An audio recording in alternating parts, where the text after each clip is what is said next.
बहुत दिन पहले से उनके इन फैसलों पे सवाल खड़े हुए थे।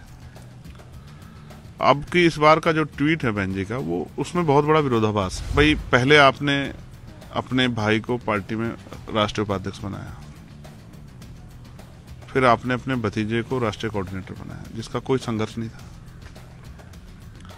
फिर चुनाव के समय आपने उसको अपरिपक्व कह के हटा दिया, फिर से उनको जिम्मेदारी देके, उनकी काबिलियत जांचने के लिए कई स्टेटों की जिम्मेदारी देके फिर से उनको जो है उसी पावर को दिया। नमस्कार, मैं हूं अनिल भारद्वाज। हमारे साथ सांसद चंद्रशेखर आज़ाद हैं। आज इनसे कुछ मुद्दों पर बातचीत करते हैं। चंद्रशेखर जी, अभी पिछले कुछ दिन से मायावती जी लगातार ट्वीट कर रही हैं। वो कह रही हैं कि मेरी पार्टी का उत्तराधिकारी वो बनेगा जो काशीराम जी और मेरी पच्चीनों पे चल के पार्टी को ऊपर ले आएगा।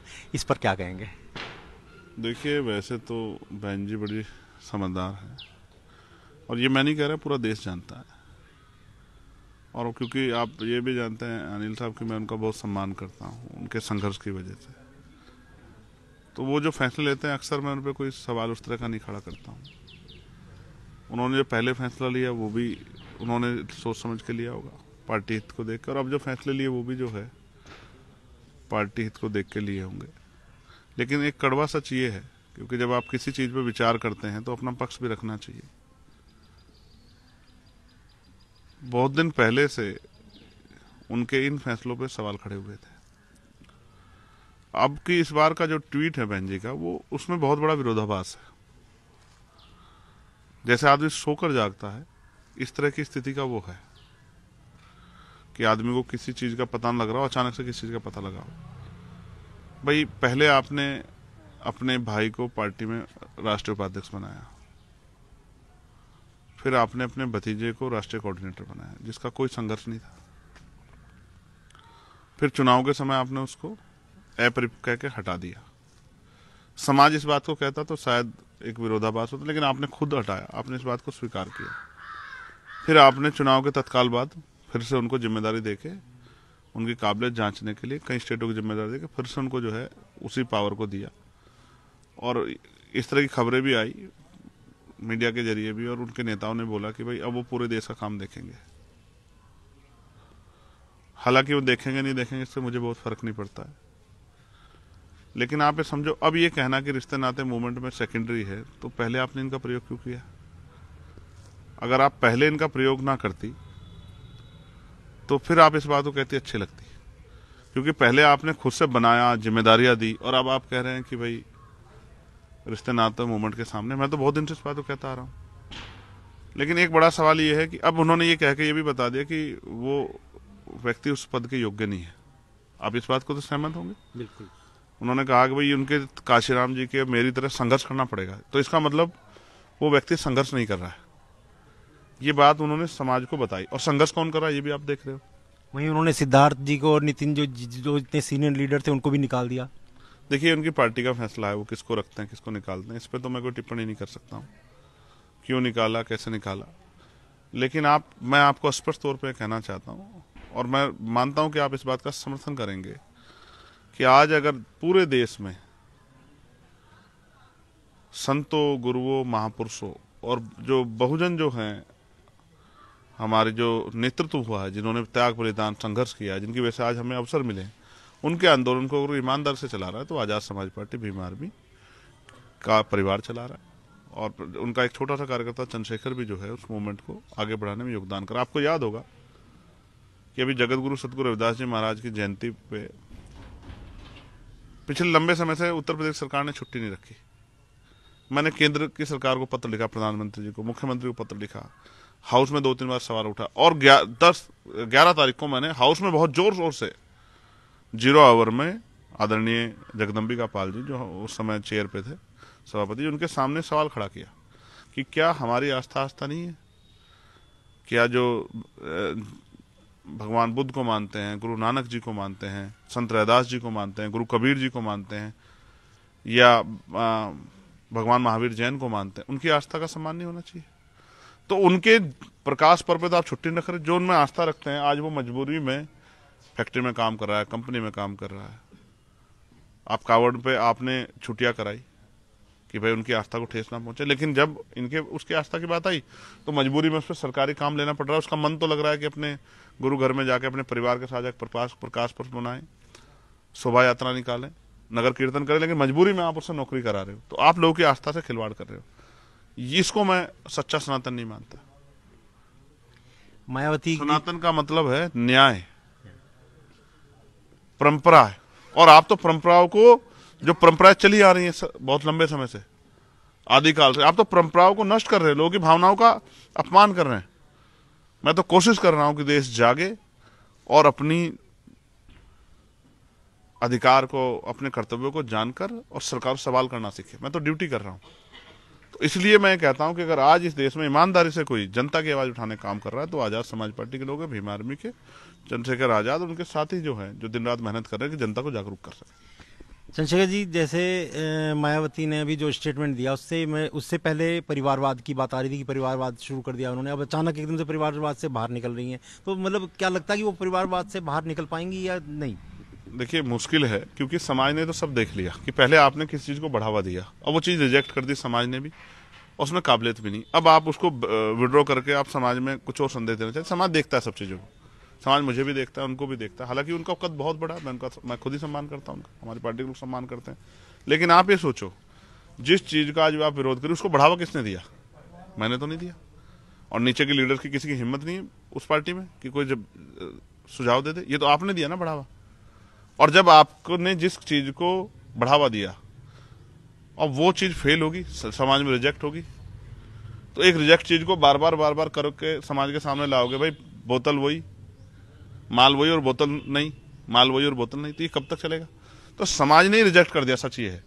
और इसलिए मैं आपसे कह रहा हूं कि एक वो दिन आएगा कि ये पूरे समाज, बहुजन समाज का आशीर्वाद, सहयोग आजाद समाज पार्टी, भीम आर्मी के समर्पित कार्यकर्ताओं को मिलेगा, जो अपने जीवन की बाजी लगा के आज महापुरुषों के अंदर सींचने काम कर रहे हैं और सत्ता पक्ष से लड़ाई लड़ रहे हैं।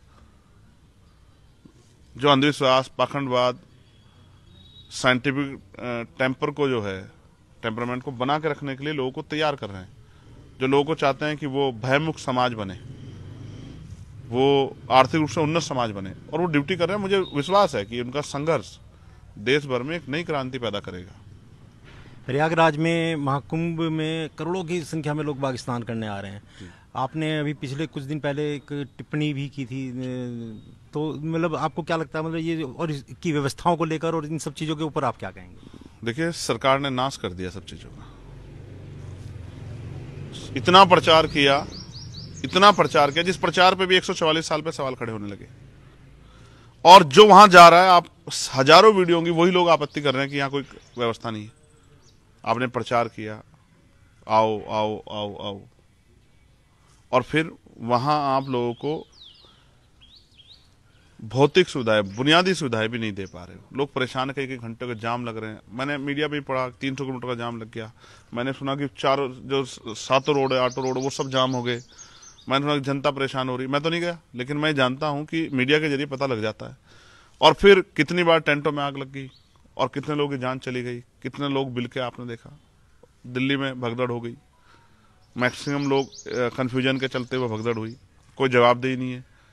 पहले अगर कोई इस तरह घटना होती तो मिनिस्टर इस्तीफा देते थे, कार्रवाइयाँ होती थी। अब क्या है? क्या रेल मंत्री ने इस्तीफा दिया? क्या इसके लिए प्रधानमंत्री जी ने कोई सवाल पूछा, कोई जवाब? इंक्वायरी उस तरह से जो है सरकार के लोगों, क्योंकि आपकी निगरानी क्या थी? आप इतना बड़ा आयोजन कर रहे हैं और उस आयोजन में अगर इस तरह की अव्यवस्था हो रही है तो किसी की जिम्मेदारी बैठती होगी, किसी तो पूछोगे। मैं तो धन्यवाद दूंगा पुलिस के लोगों का, पुलिस के कर्मचारियों का, जिस तरह से वो कुंभ में और जिस तरह से वो तमाम जहां पे उनकी ड्यूटी लगी मेहनत कर रहे हैं, महिला कर्मचारी, पुरुष कर्मचारी, मैं उनका धन्यवाद दूंगा बहुत। और जिस तरह से उनको अपमान का सामना करना पड़ रहा है, क्योंकि जिसने जो संत का वेश धारण किया गया, उनमें से कुछ लोगों ने इस तरह से जो है कई जगह उनकी वो वीडियोज मिली है कि वो पुलिस के साथ भी अपमानजनक रवैया करे। वो रोक रहे हैं कि यहाँ भाई ये प्रतिबंधित है, यहाँ से नहीं जाना गाड़ी लेके, तो लड़ रहे हैं उनके साथ। कई बार हाथापाई भी हो रही है। लेकिन मैं पुलिस के संयम की दाद देता हूँ, और मैं इस पूरे व्यवस्था में अगर सबसे अच्छा रोल किसी का है तो वो पुलिस का है, जो बेचारे अपनी ड्यूटी जिम्मेदार कर रहे हैं। बाकी सरकार ने तो लोगों की भावनाओं को ठेस पहुंचाने का काम किया। आपने देखा वीडियो जारी हुई कि पुलिस के जवानों को कहना पड़ा, उनको ऑर्डर दिया कि भाई अपने घर चले जाओ, घर जाके स्नान कर लो, यहाँ मत आओ, यहाँ मत आओ। तो आप ट्रेन की व्यवस्था नहीं कर पाए। प्लेनों में आपने लूट कर दी, 56,000 का टिकट, 46,000 का टिकट, 38,000 का टिकट, जो टिकट 3,000 रुपए का है, 20-20 गुना पैसा ले रहे हो। तो आप तो आस्था के नाम पे लूट कर रहे हो, लोगों की जेब काट रहे हो। आपने धर्म को धंधा बना के जो है सिर्फ राजनीतिक स्वार्थ के लिए किया, तो आपसे कुदरत भी नाराज होगी। अभी आपने कहा कि मतलब व्यवस्थाओं को लेके इस्तीफे की भी मांग करनी चाहिए थी, तो क्या संसद में सवाल उठाएंगे इनके उठेगा? इस चीज के आपको क्या ऊपर लगता है? और इस्तीफे के लिए? आपको क्या लगता है? इस्तीफे के लिए नहीं, इस बात के लिए भी उठेगा कि जब आप कहते हैं कि ये सरकार बहुत अच्छा काम कर रही है, तो फिर काम क्यों नहीं धरातल पर दिख रहा है? आप नहीं समझते? दिल्ली क्या है अनिल साहब? दिल्ली देश की राजधानी, ये कोई गांव का स्टेशन नहीं है। ये जम्मू का कोई स्टेशन हो, ये असम का कोई स्टेशन हो, ये कर्नाटक का कोई स्टेशन हो, ये राजस्थान का कोई बॉर्डर का स्टेशन हो। दिल्ली देश की राजधानी, जहां से पूरी दुनिया से जो लोग आते हैं उसी से ट्रेवल करते हैं, अपने अपने स्टेटों में जाते हैं। वहां इतने लोगों की जान चली गई। क्या भारत में लोगों की जानों की इतनी भी कीमत नहीं है? और कैसे बयान दे देते हैं पाखंडी संत? मोक्ष मिल गया जिनके लोगों की जान गई। जो आए थे आशीर्वाद लेने अमृत काल में कि उनके पाप का नाश हो जाएगा और वो जो है उनको सुख शांति की प्राप्ति होगी, उनको तो उनका जीवन ही खत्म हो गया। जिनको आपने बुलाया था कि आपका जीवन जो है बहुत अच्छा हो जाएगा, अगला जन्म भी सुधारने की बात करे, तो आपने तो इस जन्म को भी उनका नहीं छोड़ा आपके व्यवस्थाओं ने। तो ऐसे पाखंडी बाबा भी हैं जो हो। मुझे तो डर था कि वो यहां ना कह दें कि यहां भी जो है रेल की पटरियों में जो दब के मरे और जो दब के मर गए, जो रोज चिल्ला रहे थे, उन सबको मोक्ष मिल गया, ऐसा भी कह सकते हैं। यहाँ तो आप विश्वास करो, यहाँ तो ये हम इस युग में हैं जहाँ दुनिया डिजिटल उसकी तरफ बढ़ रही है, जहाँ जो है वैज्ञानिक दृष्टिकोण बहुत तेजी से बढ़ा रहा है। हम ऐसी जगह हैं कि भारत में आस्था का इतना बड़ा प्रभाव है कि कुछ बाबा ये ना कहते कि गूगल का भी, जो गूगल बहुत सारी समस्या हल कर देता है, यूट्यूब पे आप कुछ भी डाल दो बहुत सारी समस्या, तो ऐसा ना इनकी पूजा होने लग जाए भारत में। मुझे तो आने वाला समय ऐसा लगता है कि गूगल की, कुछ इस तरह के जो इंजन्स हैं, सर्च इंजन्स हैं, उनकी, यूट्यूब की, इनकी पूजा ना होने लग जाए, इनकी तस्वीर लगा लगा के मंदिरों में पूजा ना होने लग जाए। क्योंकि हम वैज्ञानिक जो टेम्परामेंट है उसको नहीं वो कर रहे हैं। मैं तो वो कहता हूं जो कॉन्स्टिट्यूशन कह रहा है। कॉन्स्टिट्यूशन का एक आर्टिकल 51 जो कर्तव्यों की इस तरफ इशारा करता है, वो कहता है कि आपको वैज्ञानिक दृष्टिकोण अपना चाहिए। हम कहां अपना रहे हैं वैज्ञानिक दृष्टिकोण? चलिए, एक दूसरा मुद्दा, जैसे अमेरिका से अभी कुछ हिंदुस्तानियों को डिपोर्ट किया गया, तो उसमें कुछ सिखों के साथ में कुछ एक घटना हुई है, उस पर आप क्या कहेंगे? देखिए अनिल जी, पहली बात तो ये भारतीय हैं सब लोग। आप तो एक सीनियर पत्रकार हैं। हिंदुस्तान नाम का कोई वर्ड कॉन्स्टिट्यूशन में नहीं। उसका फर्स्ट जो आर्टिकल उसमें लिखा इंडिया दैट इज भारत। आप इसको अंग्रेजी में इंडिया कहते हैं और हिंदी में इसको भारत कहते हैं। हम भारतीय, मुझे गर्व है इस बात। मैं देश को जोड़ने का काम कर रहा हूँ, देश को तोड़ने का काम नहीं कर रहा हूँ। मुझे गर्व है कि मैं इंडियन हूँ, प्राउड करता हूँ मैं इस बात पे। लेकिन जब इंडियन के साथ अमेरिका ऐसा सलूक करता है कि धार्मिक आस्थाओं का, फिर धार्मिक आस्था पे बात आ गई है जब आपने सवाल किया है कि सिख भाइयों को पगड़ी नहीं पहनने दी, और मेरे प्राइम मिनिस्टर, क्योंकि वो देश के प्राइम मिनिस्टर मेरे प्राइम मिनिस्टर है, वो वहीं थे ट्रंप नॉन ट्रंप के पास, एक बार उन्होंने सवाल नहीं किया कि हम में इतने अच्छे संबंध हैं तो ठीक है, जिन भारतीयों को आप भेज रहे हो उनको सम्मान के साथ तो भेजो। और मैंने इस पर एक पक्ष सुना जो कह रहे हैं कि साहब वो अमेरिका का रूल है, तो अमेरिका का रूल अमेरिका में चलेगा, ट्रंप याद रखे। अमेरिका का रूल इंडिया में नहीं चलेगा। जब वो इंडियन टेरिटरी में आ गए हैं, इंडियन हो गए, वो हमारे भाई, उन पे अगर अमेरिका अपने रूल, ये अमेरिकन कंट्री संचालित नहीं होता इंडिया, यहाँ अपनी गवर्नमेंट, यहाँ इंडियन कॉन्स्टिट्यूशन फॉलो होता है, यहाँ अमेरिकन कॉन्स्टिट्यूशन फॉलो नहीं होता कि अमेरिका में बैठा कोई आदमी इंडियंस के साथ ऐसा सलूक करेगा और इंडियन टेरिटरी में उनको बांध के रखेगा, उनको पगड़ी नहीं पहनने देगा। मेरे मन में इसको लेके बहुत पीड़ा है। मैं उस शक्ति में नहीं हूं, वरना मैं जवाब देता। अमेरिका के उस निरंकुश राष्ट्रपति को मैं जवाब देता, जिस राष्ट्रपति ने हमारे देश के भाइयों का, बहनों का, बच्चों का अपमान किया, उनको सताया। और ये तब है जब देश के प्राइम मिनिस्टर उनके साथ बैठ के उनके गले मिलते हैं, हाथ मिलाते हैं, उनको दोस्त होने का वादा का जो है दिखावा करते हैं कि वो मेरे दोस्त हैं। एक दोस्त से नहीं करा पा रहे, दुश्मन से क्या करा दोगे आप? तो मुझे पीड़ा है। मैंने अपने प्रधानमंत्री को कमजोर महसूस किया। मुझे इस बात का दुख है कि मेरे प्रधानमंत्री वहां अमेरिका के राष्ट्रपति के सामने उस तरह से जो है, जो शख्सियत यहां उनकी बताई गई 56 इंच के सीने वाले प्रधानमंत्री, जो उस तरह से उनको जिस तरह से, और हम सब लोग उनके साथ खड़े हैं। अगर वो डोनाल्ड ट्रंप से जो आंख से आंख मिला के बात करते तो हम उनके साथ खड़े हैं। पार्टी अपनी जगह है, लेकिन जब बात देश की होगी, मैं बाबा साहब अम्बेडकर को मानने वाला। बाबा साहब ने कहा था हम प्रथम अंत्य भारतीय हैं। जब भारत के सम्मान की बात होगी तो हम सब उनके पीछे खड़े हैं। लेकिन अगर वो हिम्मत नहीं जुटा पा रहे हैं तो मुझे इस बात का दुख है कि मैंने अपने प्राइम मिनिस्टर को कमजोर महसूस किया, और मेरे मन में इस बात की पीड़ा है कि भारतीयों के साथ अपमान किया गया। उनके पैर बांधे गए, उनका पेट बांधा गया, उनके हाथ बांधे गए, उनके मुंह मांस लगाया गया, और 48 घंटे उनको जो है जंगलों में रख के, भूखे प्यास रख के उनको दर्द सहना पड़ा। मुझे इस बात की तकलीफ है।